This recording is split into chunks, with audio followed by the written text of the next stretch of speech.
Have you ever heard someone exclaim, "You look much younger than your actual age"? Perhaps you just smile, attributing it to good genes, meticulous skincare, or simply a polite compliment. But what if I told you that this youthful appearance is not merely a matter of biology? What if it is a sign of something deeper, a stream of spiritual energy quietly operating within you? Carl Jung believed that true beauty and vitality do not come from the masks we wear each day, but from the harmony between the soul and the depths of the unconscious. Youth, therefore, does not reside in the number on your birth certificate, but in the lightness of the soul, in the eyes that still retain their curiosity, and in the way you walk through life with serenity rather than resistance. At that point, we no longer flee from time. We live in communion with the eternity within ourselves. So perhaps the fact that you look younger than your age is not random. It may be a symbol, a sign that your soul is awakening, drawing closer to the self, to the true wholeness of the human being.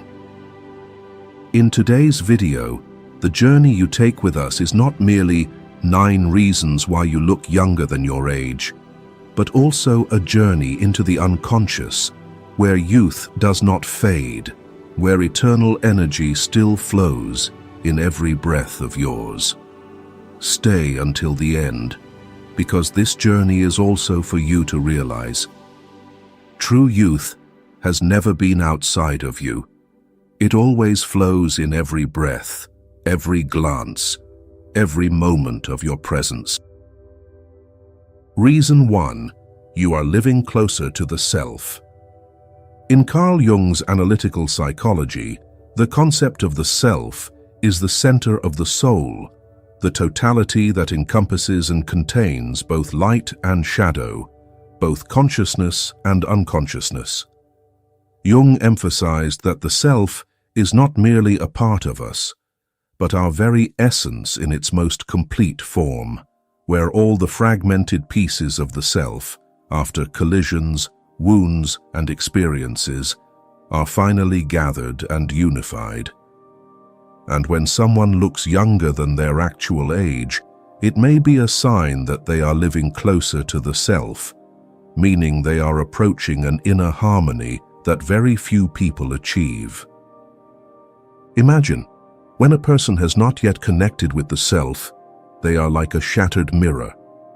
One shard reflects ambition, another reflects fear, another reflects painful childhood memories, another reflects a longing for love. And when those shards are scattered, our face is always tense, our eyes linger with unease, and our body carries a fatigue of unclear origin. Aging comes not only from years, but from fragmentation in the soul.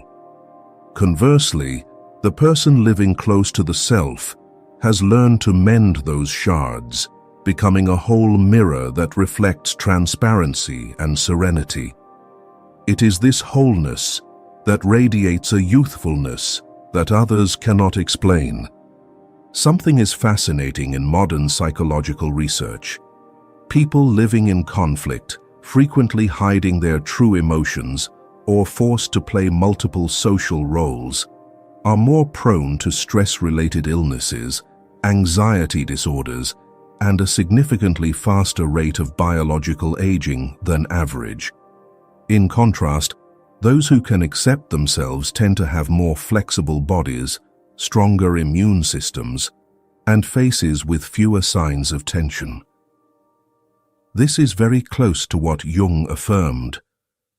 The youthfulness of the soul in harmony with the self imprints itself directly on the body. Think of someone you've met. The moment they enter the room, you immediately sense an indescribable peace. They do not necessarily need to be beautiful by societal standards, nor do they require a glamorous appearance. But their face is bright, their smile genuine, their eyes gentle, as if containing an entire vast sky. You feel as though they have passed through much suffering without being hardened by those wounds. On the contrary, they have become more understanding and lighter. That is the Theradiance-defying time, not from preserving beauty, but from a soul that has unified and found peace. In Jung's philosophy, the self is like an inner compass. When you are far from the self, you wander lost in the whirlpool of external circumstances, chasing societal norms, striving to prove your worth, fearing judgment, or sinking into a thirst for acceptance. But the closer you draw to the self, the less you depend on others' gazes. You begin to let go of what is unnecessary, find joy in simplicity, and live more authentically. This explains why those who are old, yet still shine, often have a very gentle demeanor. They no longer need to strain to prove anything. Their youthfulness comes from no longer being dominated by fear or the petty ego. There are artists, meditators, or even ordinary people we chance upon, whose faces seem untouched by time. Not because they have never suffered, but because they have learned to transform that suffering into wisdom.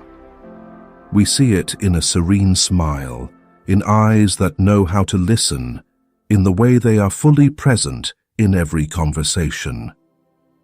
Jung would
Those who reconcile with the shadow often have a very special presence. Their face is no longer burdened, their eyes are clear and bright, their body relaxed. They carry a countenance beyond age, not because they have never suffered, but precisely because they have dared to traverse suffering, dialogue with it, and reconcile with it.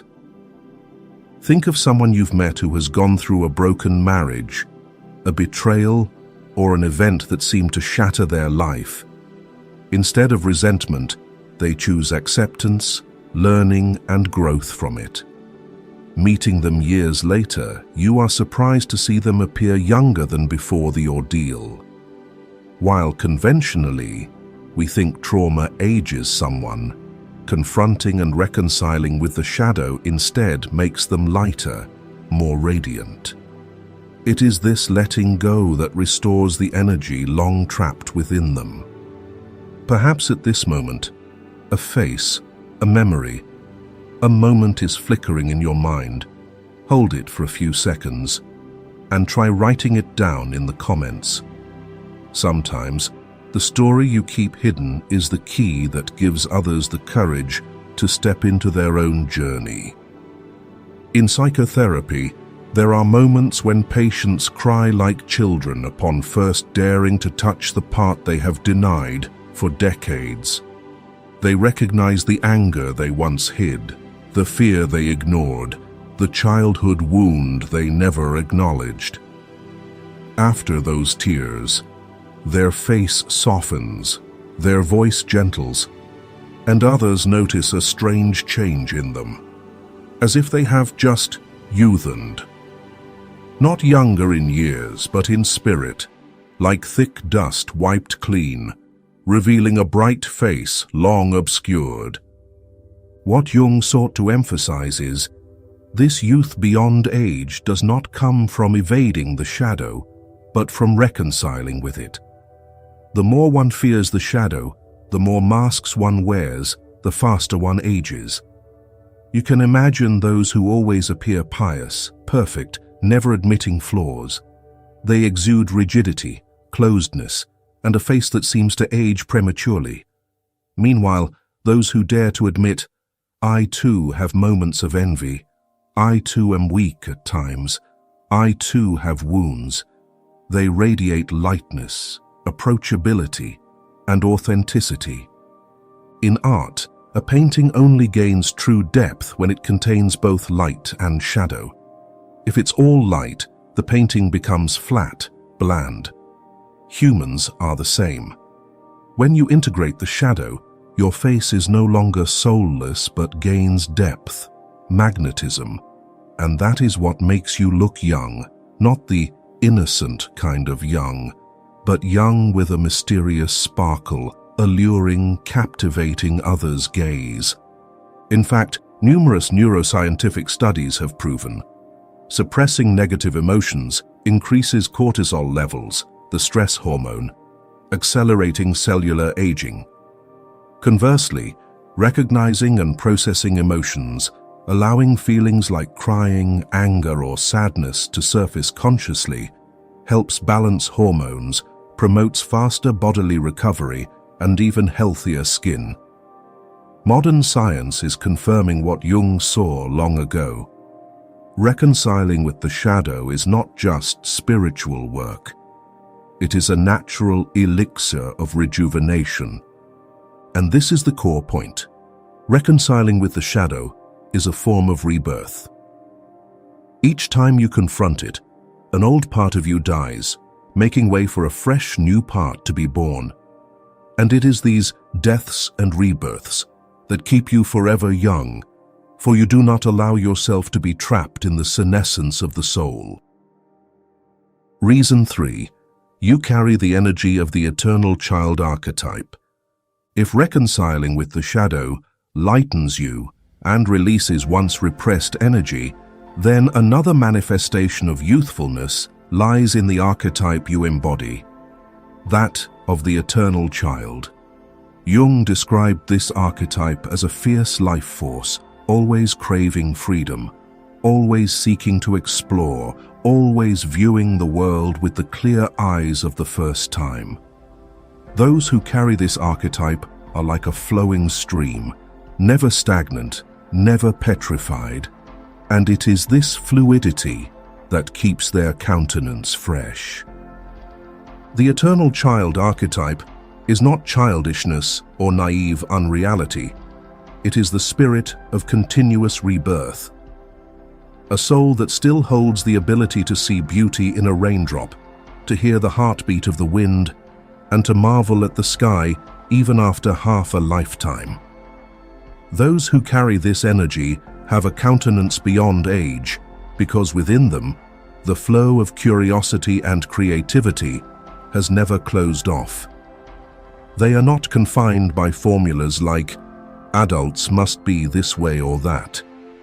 but live with a flexibility that lets inner light spill outward. Think of people you've met, perhaps over 50 or 60, but whose eyes sparkle like those in their 20s. They laugh heartily at a simple, funny story. They are ready to learn a new skill, or unafraid to try an experience most deem not age-appropriate anymore. It is this openness that keeps their soul youthful, and from the soul, their appearance too retains its primal vitality. It is hard to pin a specific age on them, for they bear the semblance of immortality. The truth is, many age quickly not because of years, but because their soul has turned to stone. They no longer find joy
but the manifestation of a soul that has transcended fear, returning to primal simplicity. However, Jung also warned, if the eternal child is not integrated properly, it can become an evasion of maturity, a person shirking responsibility, wanting only to play without facing reality. But when this archetype is balanced, it becomes an invaluable source of energy, keeping you youthful, creative, vibrant, while still knowing how to walk steadily through life. It is this harmony that creates a beauty no modern technology can replicate. Reason 4. You do not carry a mask. Yet that timeless energy would struggle to shine if shrouded by the layers of artifice we don to cope with life. This is when we must look back at the persona, the mask Jung spoke of, which can protect us in interactions, but can easily become chains that cause us to lose ourselves. In analytical psychology, Jung called the persona the mask, the part we construct to be accepted, to meet expectations, to survive in society. The persona has a necessary function. No one can enter life completely naked, without roles or images. But the problem arises when we identify ourselves with that mask. Then, instead of being a temporary role, the persona becomes armor we wear 24/7, heavy, restrictive, and gradually makes us forget who we truly are. People who carry many masks age quickly. Why? Because they live in constant strain. An employee who must always appear devoted, while inside they are exhausted.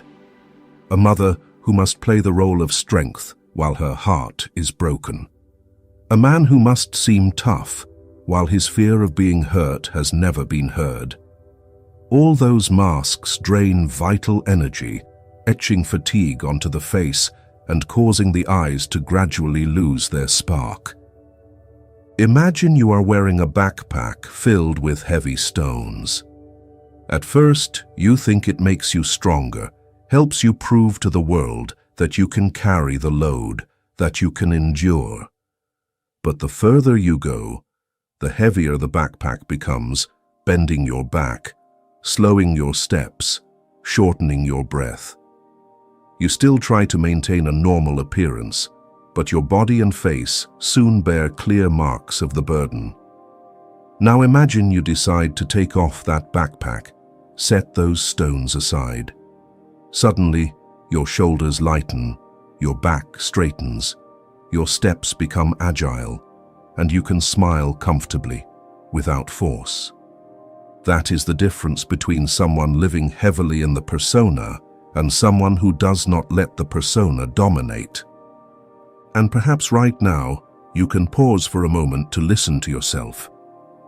Imagine the invisible backpack you are carrying on your back. What is in it? Responsibilities, expectations, fear of judgment, or even the roles you have donned for years. If you set it down for just a minute, what would change in your breath? Who knows, in that seemingly small moment, you might feel a fresh stream of air flooding your chest, a lightness that has long been waiting for you. We have all seen such examples in real life. There are famous people who, every time they appear, exude a sense of distance, as if they must maintain their image at all costs. Looking at them, we see polish, but we sense a fatigue hidden behind the smile. Conversely, there are artists, public figures who, despite fame, retain a natural, approachable quality, even unafraid to reveal clumsiness or weakness. And often, they are the ones remarked as aging gracefully, always having something very fresh about them. Why? Because they do not let the persona swallow their true self. Jung once said, "Persona is a complicated system of relations between individual consciousness and society," meaning the mask is a tool for interaction, not the true essence. But many spend their lives embellishing that mask, like an actor who never leaves character, to the point of forgetting who they really are. And when we live estranged from our true selves, we lose the natural flow of vital energy, the energy that makes a person shine. Without it, the face quickly bears marks of strain, and that is a form of spiritual aging faster than any biological process. Think of children. They can be angry one minute, burst into tears, and then burst into laughter the next upon seeing something fun. They do not wear masks and do not need to pretend to be fine, and thus their energy always flows freely without stagnation. However, the important thing is not to discard the persona entirely, for in life we still need social roles. But youth comes when we know how to set the persona down when it is not needed, rather than letting it become heavy armor. The person who flexibly balances roles and true self is like a graceful dancer, embodying when necessary, returning to themselves when not. Thus, letting go of the persona is not only returning to the authentic self, but also opening the possibility to sense a deeper truth. The self has never been separate. We are part of a vast whole, where the memories and symbols of humanity reside together, that is the collective unconscious. Reason 5. You have a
alone.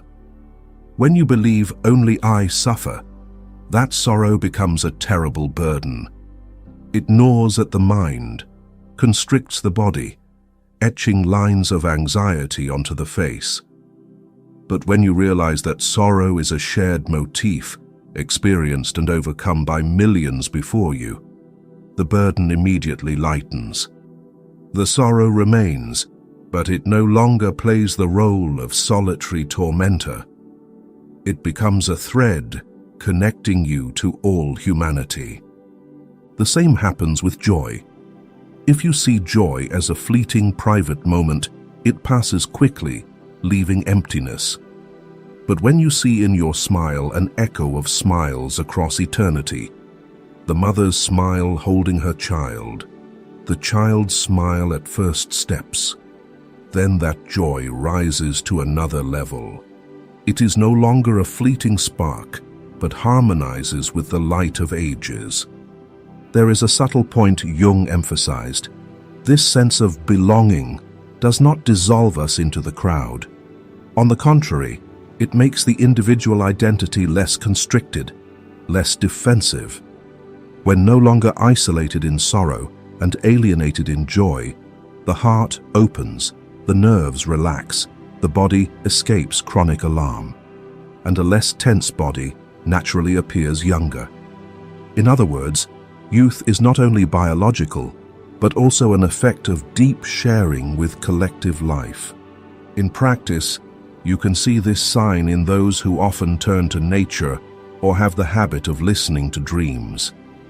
They do not need complex analysis, but intuitively know that in a dream, or the sound of ocean waves, there is a message for them.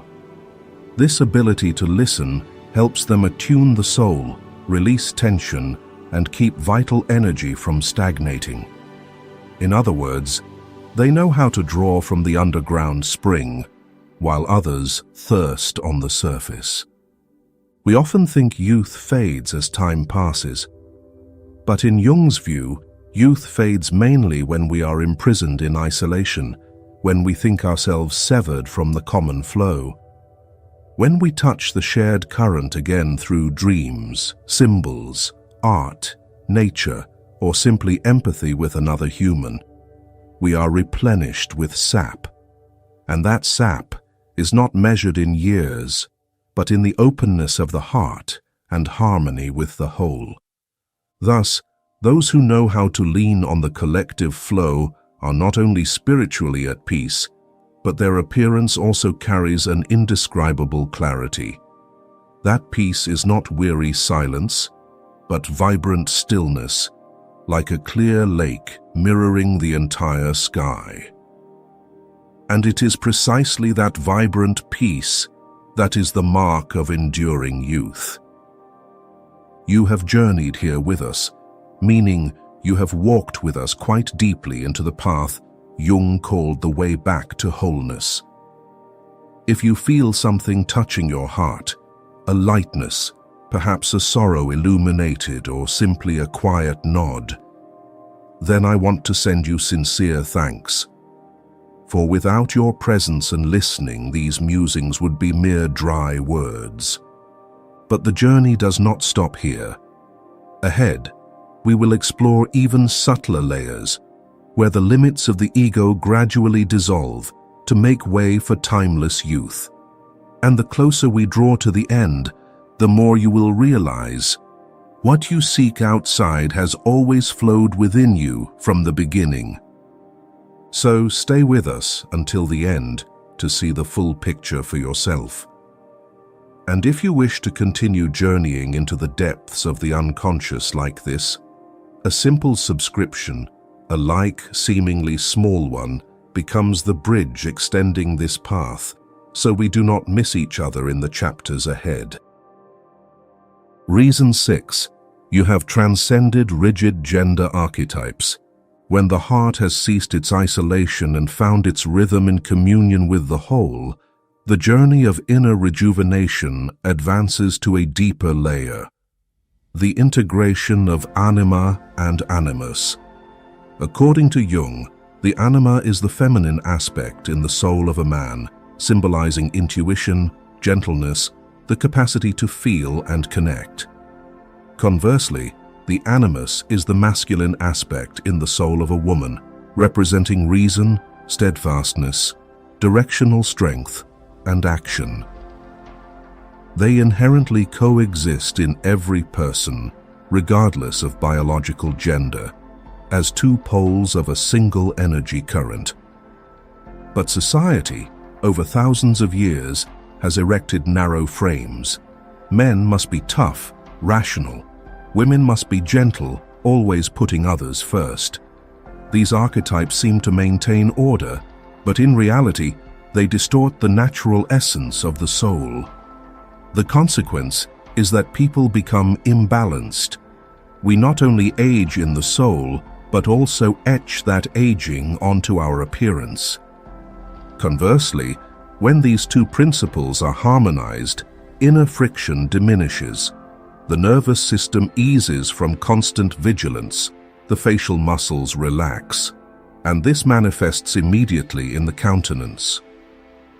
Imagine a man who dares to cry when in pain, who listens to his intuition instead of living solely by cold reason, whose face naturally becomes more approachable, his eyes brighten with humanity, and his smile holds profound empathy.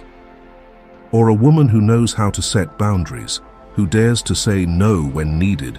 Her demeanor is strong, her posture confident, yet she retains a softness that makes others feel safe. That is the youthful beauty transcending prejudice. What is fascinating is that those who integrate anima and animus often possess an energy that defies easy categorization.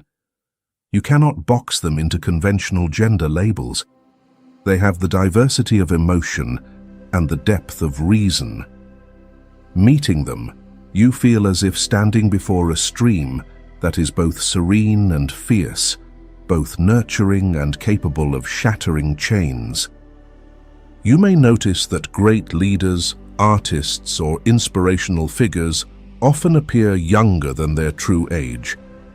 A female entrepreneur who is decisive in the business world, yet listens and empathizes with her employees. A male artist who is creative and sensitive, yet steadfast in his vision.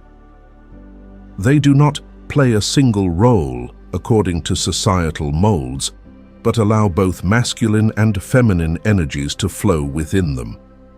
And it is precisely this that makes them seem ageless, for they are not limited, but live in wholeness. Jung believed that if a man does not accept his anima, he becomes easily manipulated by external women, dependent on the feminine image he lacks. Likewise, if a woman rejects her animus, she becomes swept up in chaotic emotions, always seeking an ideal man to compensate for her inner deficiency. But when each dares to embark on the journey of confronting the other half within their soul, they become more self-reliant, more complete. And this completeness reflects outwardly. They no longer have a vacant gaze or a face etched with hopeless longing, but a full, serene, youthful countenance. On a deeper level, the harmony of anima and animus is not merely a story of gender balance, but the reconciliation of two living principles: reason and intuition, action and feeling, light and shadow. Those who integrate them no longer have to choose one side, no longer live in extremes, but can adapt fluidly to the situation. And this fluidity is the source of enduring vitality. A body rigid in a single role tires quickly. A supple soul, shifting between multiple roles, always retains its youthful flexibility. When looking at someone who has transcended rigid gender archetypes, it is often hard to guess their true age. For in them is the softness we associate with youth, alongside the steadiness linked to maturity.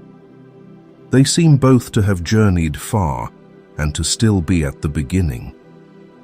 It is this duality that gives them an appearance defying time, a youth that does not fade.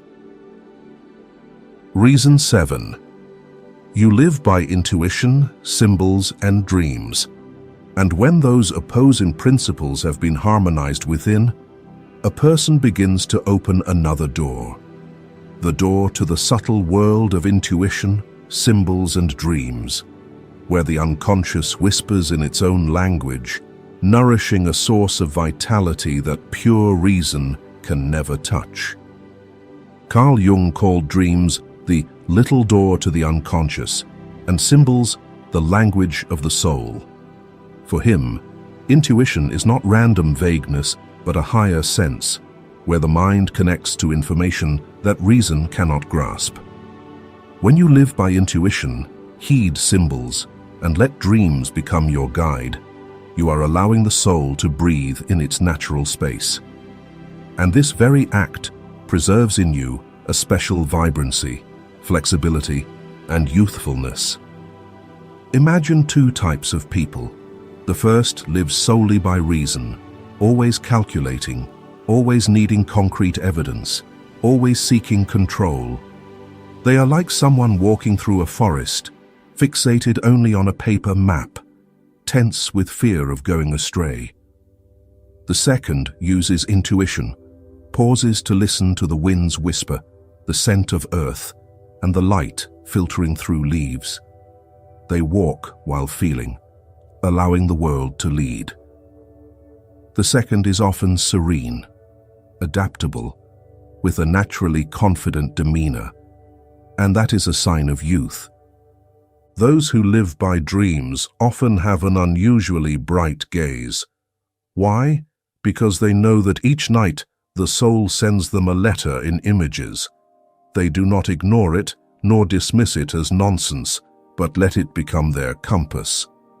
Someone who dreams of being trapped in a cramped room, upon recording and reflecting, realizes it is the image of a job stifling their freedom.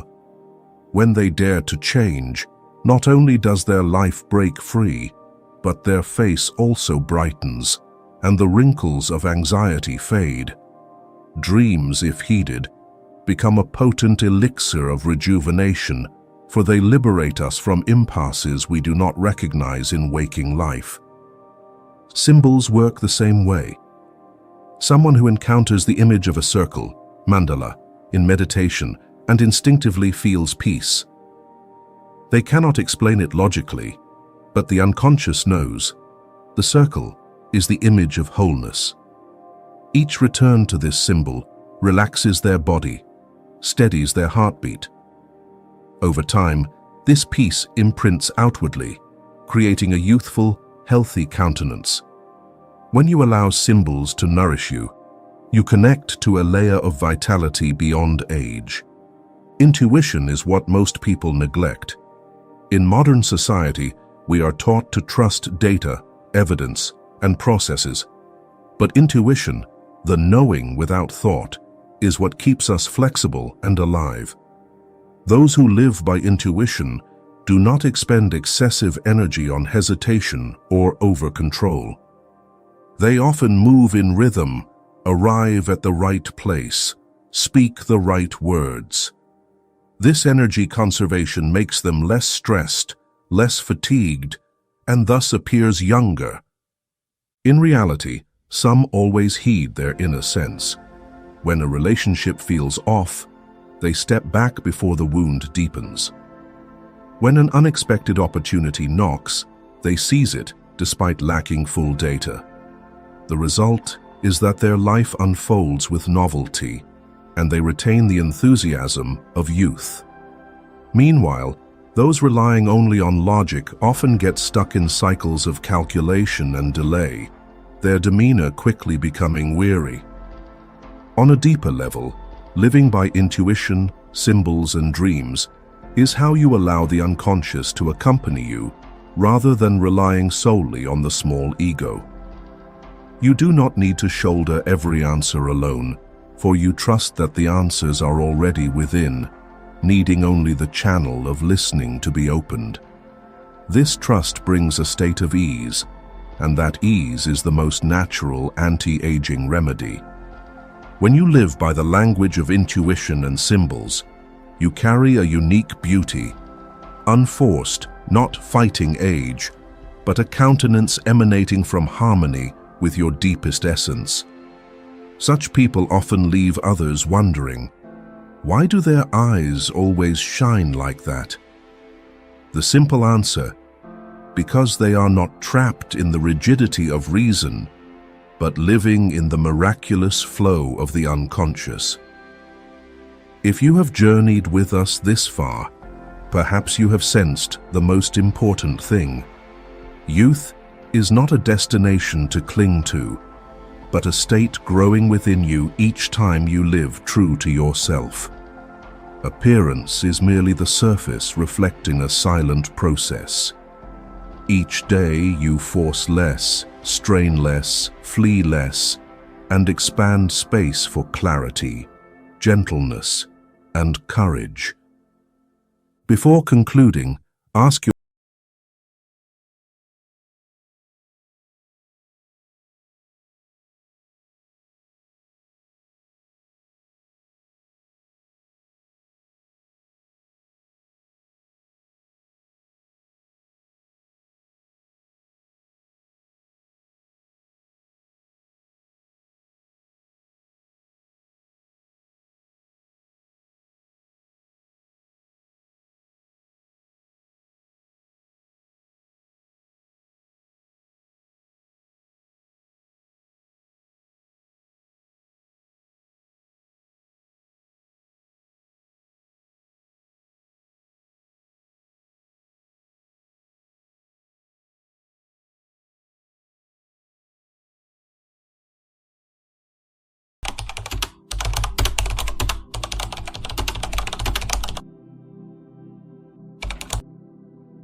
have you ever wondered why old wounds quietly resurface, even when your life has changed?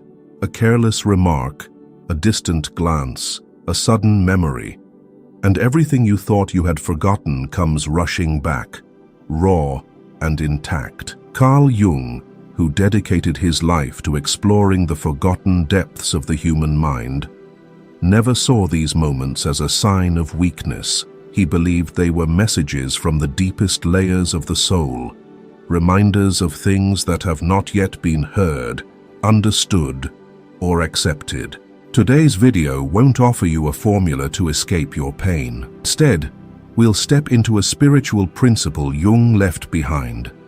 A principle that can end the cycle of suffering, not through force or resistance, but through fully showing up for yourself. If any part of you has grown tired of always having to be okay, maybe it's time to listen differently and begin to heal.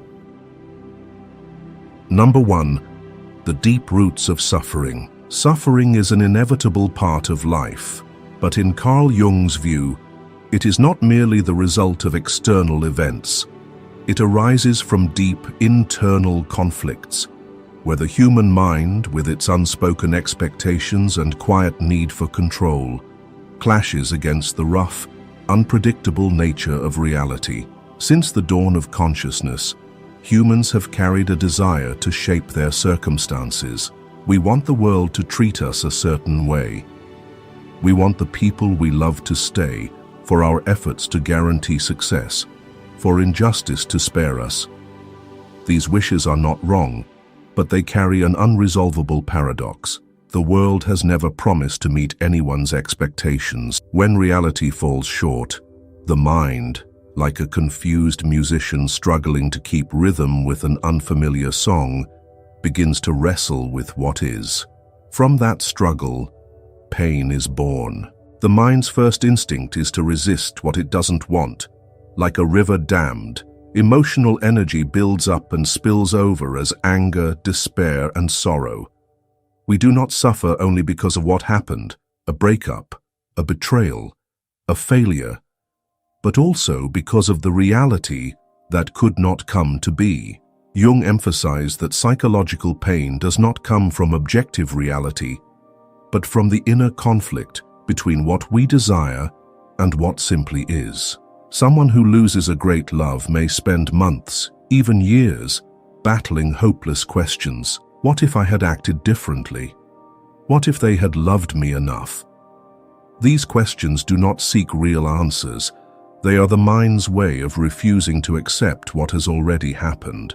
In the darkness of denial, suffering takes root and grows. If we look closely at the most painful moments of our lives, we'll see a common thread. We suffer not only because of loss, but because we resist letting a new reality take shape. Being fired doesn't just hurt because of lost income, it shatters the self-image of being successful, respected. Betrayal by a close friend doesn't just wound because the relationship ends, it destroys the belief that sincerity could shield us from hurt.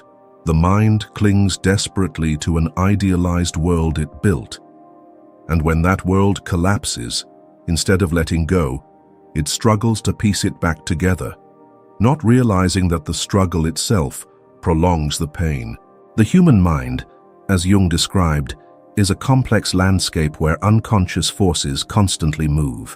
One of the strongest forces is the need for control over events, over how others treat us, over how we are seen. When these needs are unmet, resistance arises naturally. And this resistance isn't just a fleeting thought, it seeps into every layer of the mind, emotions, memories, the stories we tell about ourselves.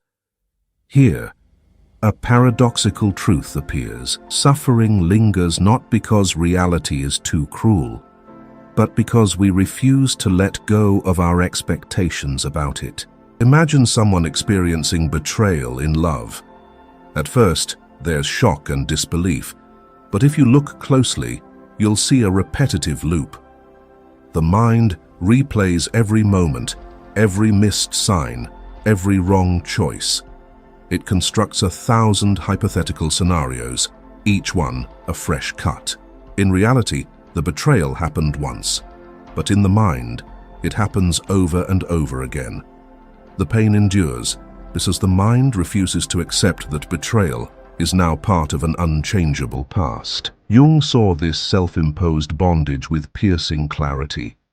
He didn't try to dismiss pain or offer easy advice. Instead, he pointed out that if we truly want to understand and move beyond suffering, we must confront the psychological mechanisms that create it. Attachment and resistance. What you resist persists. In fighting reality, we unwittingly feed what we wish to escape. But why does the mind cling so fiercely to its expectations? Because expectations are how the ego structures the world. The ego needs a coherent story, a feeling of power, a sense that it can predict and control. Without this, the ego feels hollow, adrift. So when reality disrupts its narrative, the ego reacts in every way it can. Denial, blame, resentment, self-pity. These reactions create a self-perpetuating cycle of suffering. Seen this way, failure at work isn't just the loss of a position or financial security. It's a blow to the ego, to the story of being a successful person the mind constructed. Every failure, every rejection, every loss is not just an external event. It's a crisis within the architecture of the self. And if we don't recognize this, we repeat the cycle, build new expectations, watch reality break them, suffer, and begin again.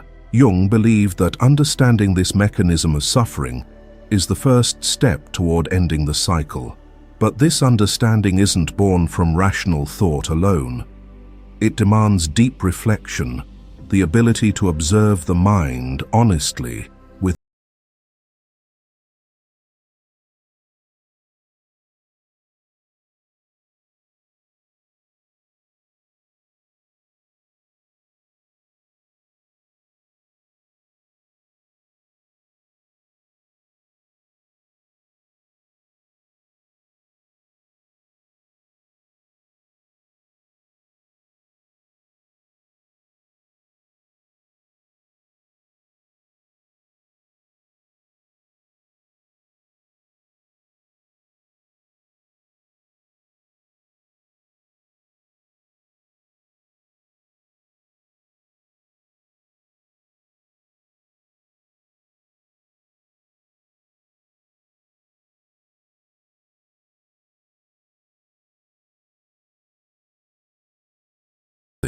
will still feel pain, but they won't be imprisoned by it. Those who cling to ideal scenarios will remain trapped, sometimes for a lifetime. Thus, facing suffering is not simply about enduring it. It's about examining the very structures within us that create it. A quiet, essential work. A work that not everyone is willing to do because it demands courage. The courage to abandon old stories, old expectations, and meet reality as it is. When we stop struggling against reality, we begin to see life with different eyes, no longer needing to possess, no longer fearing loss. And from that quiet space, another door opens. If suffering is inevitable, might it become something more than just a wound? From awareness of suffering's roots, a natural path unfolds, the path of transformation, the one Jung patiently mapped, where pain, instead of trapping us, becomes the fertile ground for wisdom and awakening. Number 2. Carl Jung and the alchemy of pain into wisdom. Throughout millions of years of evolution, humanity has learned how to escape pain. When flames threaten, we pull our hand away. When darkness looms, we seek the light. In the realm of survival, pain is a warning signal, something to be avoided at all costs. Yet when we cross into the inner world of the mind, these instincts no longer serve us the same way. Carl Jung, with his rare sensitivity to the forgotten depths of human consciousness, revealed a profound paradox. In the inner world, the more we flee from pain, the more it clings to us. Psychological suffering is unlike a wound on the skin. It cannot simply be cut away, hidden, or ignored. It is woven into the fabric of our psyche. And the only path to true freedom lies not in evasion, but in passing through it, understanding it, and ultimately integrating it into a mature sense of self. Jung wasn't speaking of enduring suffering out of moral duty. He went further. For him, suffering was the raw material out of which awakening and wisdom are forged. When Jung declared, "There is no coming to consciousness without pain," he wasn't merely describing a psychological phenomenon. He was outlining an unavoidable path for anyone seeking true growth. Consciousness, the fragile light by which we see ourselves, is not a gift bestowed easily. It is earned, bought at the price of inner conflict, shattered illusions, and confronting truths the ego would rather deny. In Jung's view, pain is not an accident or a failure. It is an essential element of becoming. Without suffering, there is no true self-awareness. Most of our lives are spent behind what Jung called the persona, the social mask we construct to survive and belong. The persona allows us to be accepted, admired, assigned roles and value within society. Yet it also distances us from our true selves. Behind that mask, unacknowledged emotions, repressed desires, and unspoken fears continue to accumulate. When life flows smoothly, it's easy to ignore the inner cracks. But when loss, betrayal, or failure strikes, the mask shatters, and we are forced to confront the parts of ourselves we've long hidden. That moment marks not just the beginning of pain, but the beginning of transformation. If someone who loses their job sees only the world's injustice and the cruelty of fate, they are likely to sink into bitterness. But if they can pause and ask, "What within me is truly hurting?" they may uncover deeper layers. The fear of abandonment, the shame of feeling worthless, the anxiety of losing an identity they clung to. Each of these emotions, when faced and acknowledged, becomes a piece of a fuller, more authentic picture of who they are. This is the transformation Jung spoke of. Suffering, when integrated, becomes wisdom. Yet this journey is anything but easy. It demands that we abandon the illusion that we can control everything. One of the ego's most seductive traps is the belief that if we are good enough, smart enough, hard-working enough, we can avoid all misfortune.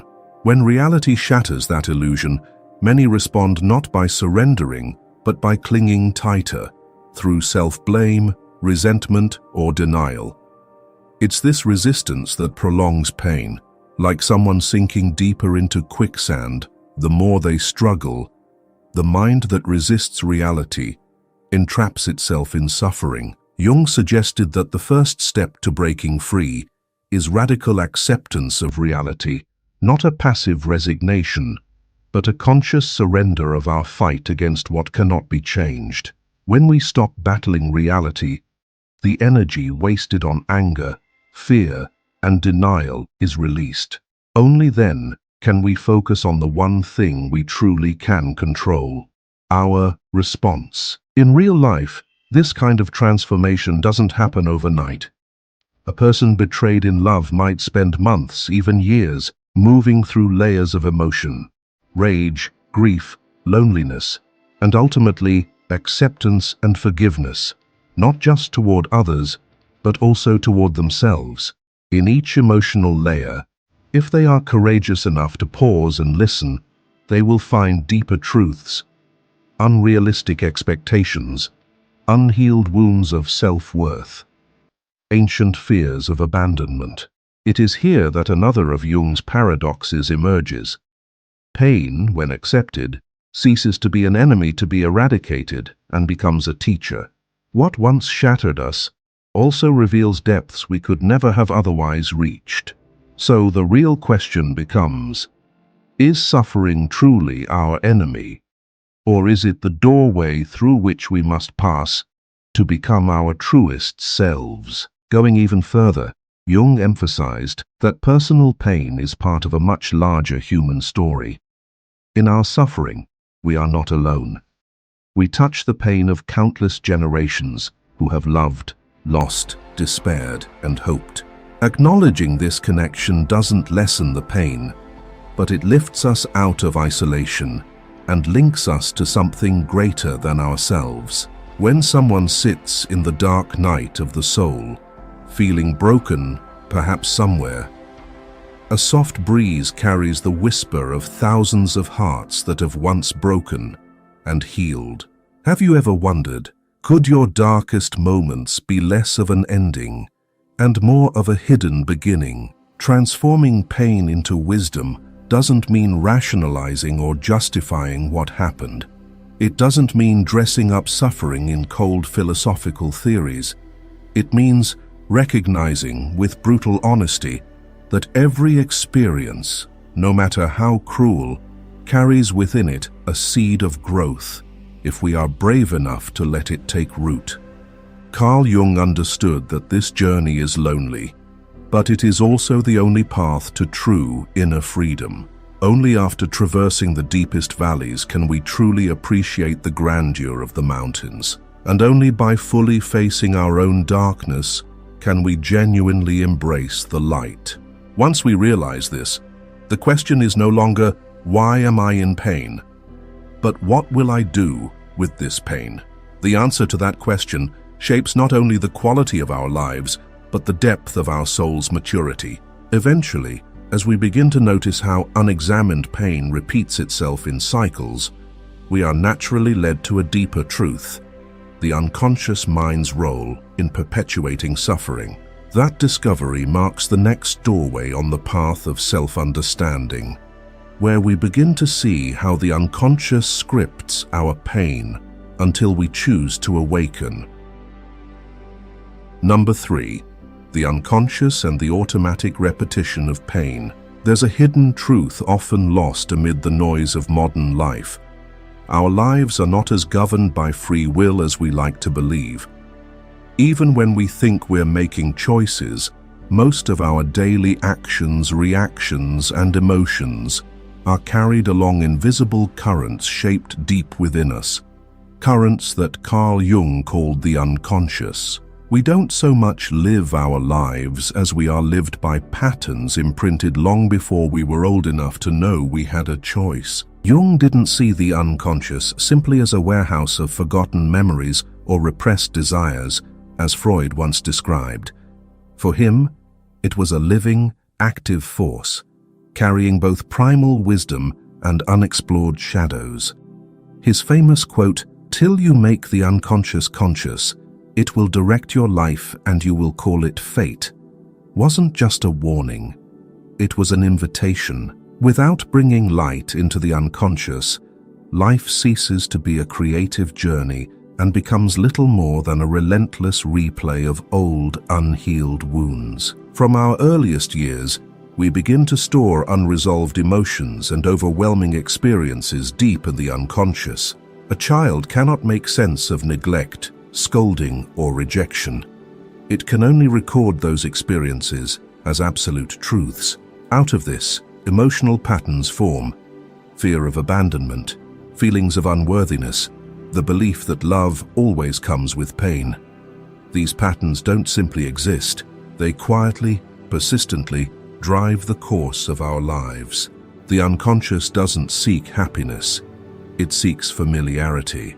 Like a lost traveler drawn to the nearest light, even if it leads to danger, the mind clings to what it knows best, even if that means clinging to pain. Someone who grew up in chaos is likely drawn to stressful environments. Someone once rejected may endlessly chase validation from people incapable of giving the love they crave. Familiarity creates a false sense of safety, while new opportunities, no matter how promising, can trigger deep-seated anxiety. Jung recognized that much of our suffering isn't the result of outside events, but the unconscious reenactment of inner patterns. Someone betrayed repeatedly isn't simply unlucky. They may be unconsciously choosing betrayers or interpreting others' actions through the lens of old wounds. A person struggling to succeed may not lack talent, but might be sabotaging themselves because of a buried belief: "I don't deserve it." Imagine someone who grew up with a distant, unaffectionate father. That child carries a hollow ache, a hunger to prove their worth. As an adult, they might become a relentless perfectionist, not out of passion, but driven by a silent fear. Without success, they will be invisible, they will cease to exist. And even when they achieve great things, the emptiness remains, because external achievements can never satisfy an unconscious hunger. The danger of the unconscious lies in how it convinces us that our tragedies are destiny. We replay old stories, each time with a new costume, making it harder to see the repetition. Someone wounded by early betrayal may develop deep mistrust, damaging their adult relationships. When these relationships collapse, it only reinforces their belief that no one can be trusted, and the cycle tightens. Jung didn't expose these patterns to make us despair. He believed deeply in our ability to transform ourselves by illuminating the darkest corners of our being. The journey starts with simple, piercing questions. Why do I always react this way? What patterns keep repeating in my relationships? What old story am I still living by, even though I no longer believe it? Recognizing the unconscious is like following a fragile thread through a labyrinth. At first, everything seems chaotic and senseless, but gradually, we begin to notice well-worn paths, automatic reactions, choices made on repeat. Much like how just a few notes of an old song can transport us back to childhood, current experiences can awaken emotional memories from the past, driving us to react automatically. Every time we blame circumstances or others, we miss an opportunity to better understand ourselves. This doesn't mean we are responsible for all the pain we've endured, but it does mean we are responsible for how we respond now. True freedom isn't about controlling everything, it's about seeing clearly and choosing consciously. Jung believed that when the unconscious becomes conscious, we don't just fix our lives, we step into individuation, the profound process of becoming fully ourselves. Unraveling unconscious patterns isn't just about reducing suffering, it's about living a life of authenticity, a life aligned with our deepest truth. In daily life, moments of awakening are often quiet and unremarkable. Someone who's long tolerated cold, distant relationships might, for the first time, feel a stirring inside. Why am I settling for less than I deserve? Someone who has procrastinated for years may realize that fear of failure, not laziness, has been the real driver all along.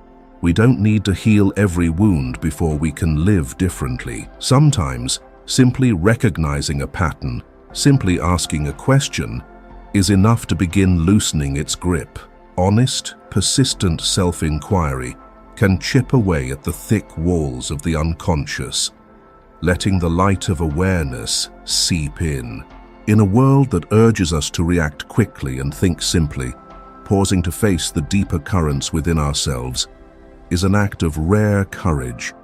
It demands patience, ruthless honesty, and a willingness to walk into uncertainty. But the reward is true freedom, no longer being jerked around by old automatic scripts, no longer reliving old pain under new disguises. If the unconscious is a prison, then awareness is the key. But no one can open that door for us. Salvation, as Jung insisted, doesn't come from changing the external world. It comes from rebirthing our inner world. And it begins with a single, powerful act: the courage to question, to see, and to truly know ourselves. When we look into our pain, not with self-pity, but with the clear eyes of a truth seeker, we realize that pain does not define us. It is merely a chapter in a much greater journey, the journey home to our truest self. But to truly come home, there is still one final threshold to cross. Behind our wounds, the ego still operates, clinging subtly to old identities, the wounded child, the fated victim. Unless we see through this, we risk being trapped again, this time even deeper, inside the comforting lie of being helpless. Number 4. The ego and the trap of the victim identity. In the deepest layers of the mind, pain and ego intertwine, like two murky streams. Carl Jung understood that the ego isn't just a psychological structure necessary for navigating life. It's a living entity, one that defends itself, manipulates, and clings to anything that helps it survive. Among its tools, pain holds immense power. When pain arises, the ego doesn't seek healing. It seeks ownership. It uses pain as proof. I exist.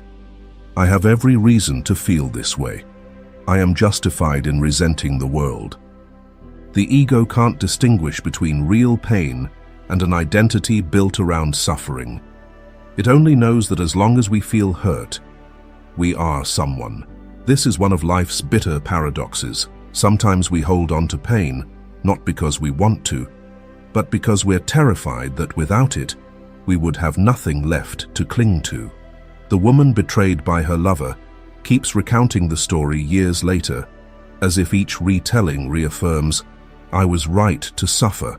The man who once failed in business hesitates to move forward, even when new opportunities arise, because deep down, he has come to define himself as the unfairly defeated. In these moments, pain isn't just an emotion, it has become an identity. Jung never suggested that the ego should be destroyed. He recognized its necessity for social life, relationships, and decision-making.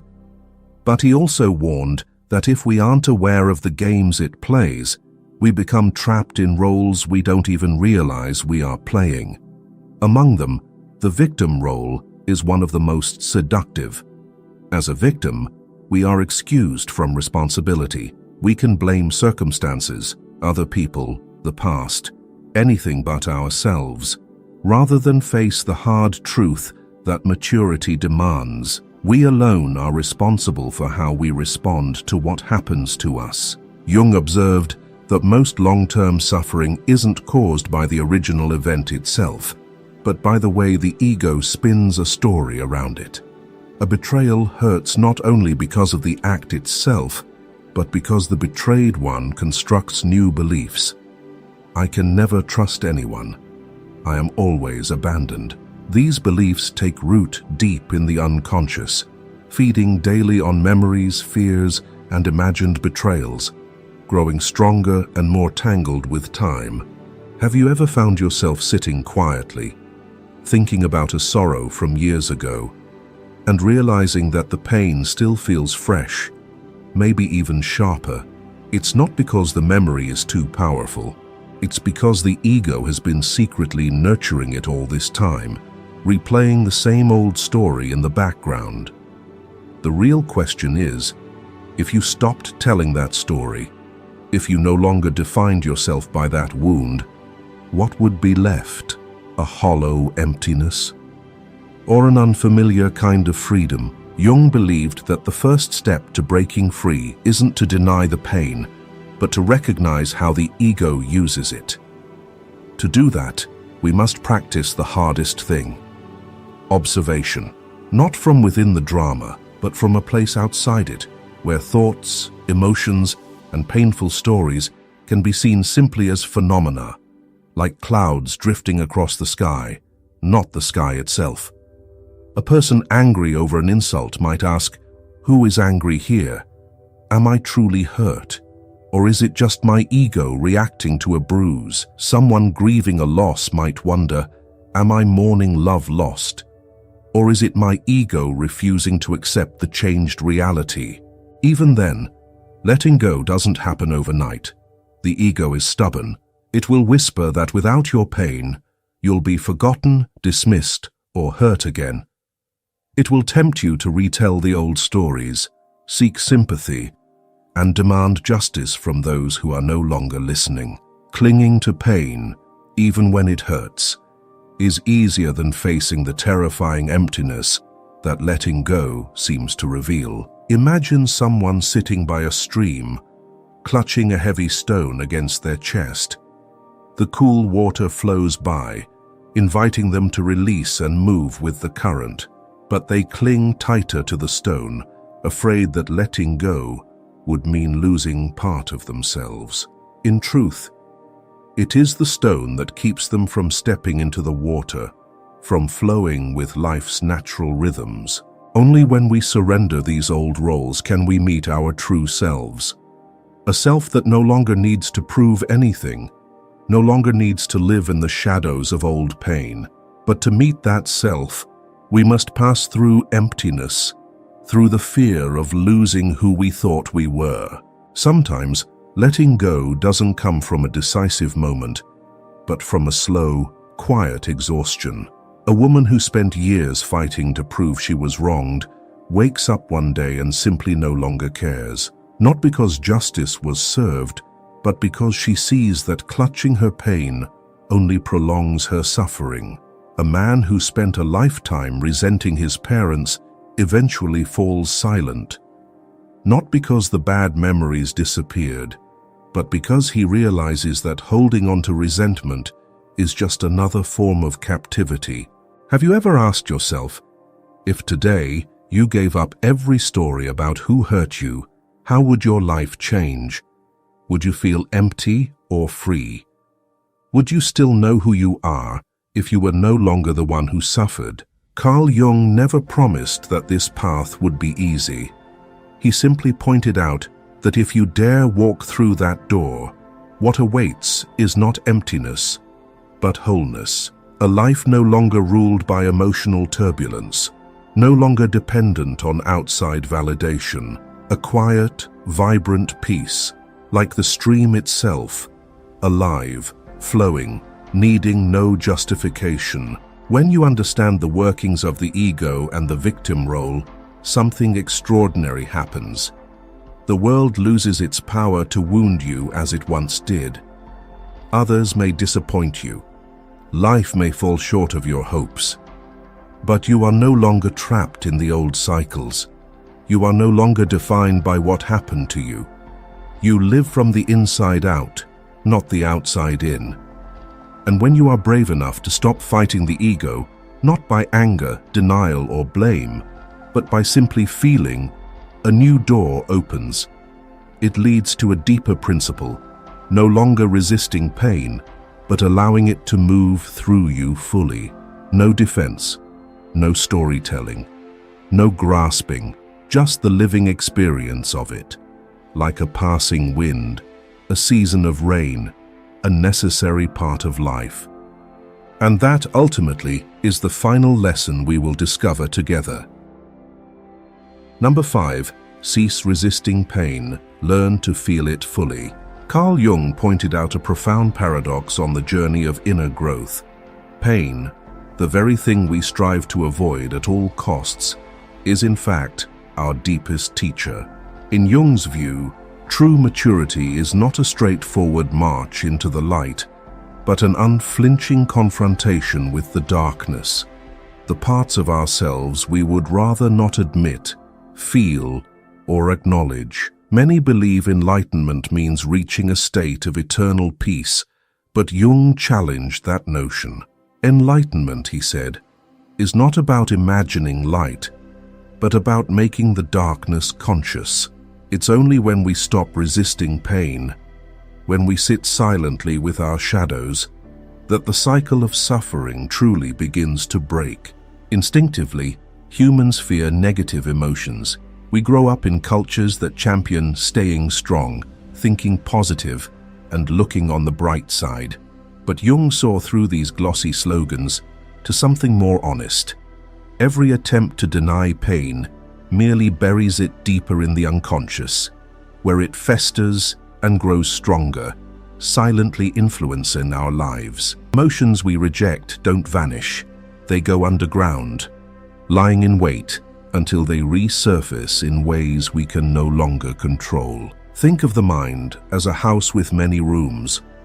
When painful emotions arise, sadness, anger, shame, instead of welcoming them, we slam the doors shut, hoping they'll disappear. It's like trying to hold a beach ball underwater. The harder we push, the stronger it rebounds. Pain operates the same way. The more we resist, the tighter its grip on us becomes. When emotions are not allowed in, they find other ways to seep through. in nightmares, sudden emotional outbursts, a vague sense of emptiness, or self-destructive behaviors. For Jung, facing pain isn't just an act of personal courage. It's a spiritual duty to retrieve the forgotten parts of ourselves, to heal the fractures within. In everyday life, this dynamic is more visible than we might think. A person who suffers a great loss, such as the death of a loved one, might choose to move on quickly, throwing themselves into work, parties, or new relationships. On the surface, it looks like they've recovered. But unacknowledged grief lingers, quietly draining their joy, sparking random anger, or causing unexpected collapses. Meanwhile, the person who dares to grieve fully, to cry, to fall apart, to let the pain flood every cell, stands a better chance of true healing, because they didn't just survive loss, they entered it, listened to its message, and emerged transformed. What makes this journey so hard is that truly feeling our pain often takes us to unfamiliar parts of ourselves. It's not just today's wounds that surface, but also old injuries, forgotten childhood traumas. Jung called this the encounter with the shadow, the hidden side of the soul. All our shame, denied desires, and buried fears live there. Only by entering this darkness, by bringing the light of awareness to the places we least want to face, can we genuinely grow. Imagine emotions as a crying child. If you yell at it or shove it away, the cries grow louder. But if you sit down, open your arms, and offer presence, the child eventually quiets. Emotions are no different. We cannot force them to vanish. We can only allow them to be, and in their own time, they will soften and dissolve. Jung also taught that every time we allow ourselves to feel pain, we are participating in a birth, the birth of a truer self. Pain becomes a cocoon in which a new being takes shape. Just as a seed must crack open to sprout, the old self, with its illusions of invincibility, must break apart to make way for genuine growth. No emotion, however intense, lasts forever. It's a simple but profound truth. In the midst of pain, it feels endless, as if we'll be trapped forever. But if we can stay, breathe through each moment, we'll find that emotions, like clouds, eventually drift away. In everyday life, this truth reveals itself in the smallest moments. Someone betrayed feels like their world has collapsed. But if they resist the impulse to forgive and forget prematurely, and instead allow themselves to fully experience the hurt, the anger, the sense of loss, layer by layer, they'll find one day that the pain has softened, not because they forgot, but because they digested the experience and turned it into wisdom. Those who have endured the deepest pain are often the warmest, most patient, and most understanding, not because they've become numb to suffering, but because they have embraced their own fragility, and in doing so, have opened their hearts to the vulnerability of others. So next time you're facing pain, whether it's a small disappointment or a profound loss, instead of asking, "How can I get over this quickly?" try asking, "What is this pain trying to teach me?" Sit with it. Listen to it. Let it lead you into parts of your soul you might never have dared to explore. Because perhaps real maturity is not about controlling or defeating our emotions, but about learning to live fully with them, with all the chaos, beauty, and impermanence of being human. We've just walked through 5 doors together, each one revealing a deeper truth about how pain operates in our lives. We traced the footsteps of suffering, explored how Carl Jung saw its potential to transform into wisdom. We touched on the unconscious mechanisms that keep pain repeating, saw the subtle traps of the ego and the victim mindset. And finally, we learned that only by ceasing to resist pain and daring to feel it fully, can we truly step out of its endless cycle. There is no path to freedom that doesn't pass through the deepest, most vulnerable parts of ourselves. Jung didn't teach us to overcome pain by denying it. He led us straight into it, with awareness and courage, not to make the pain disappear, but to allow it to be heard, understood, and through that process to become more fully ourselves. Deeper, truer. If today, even one moment in this video made you pause, made you recognize a piece of your own journey, I invite you to share a thought in the comments below. Just a small reflection, but who knows, it might become a light for someone else quietly searching for their way. And don't forget to subscribe to the channel so we can keep walking this path together. There are many more deep conversations waiting for you. Conversations for those ready to hear the call from within. Because the journey back to yourself isn't a destination, it's a way of living. A life where every moment, whether gentle or stormy, becomes a step closer to the wholeness you've always been seeking.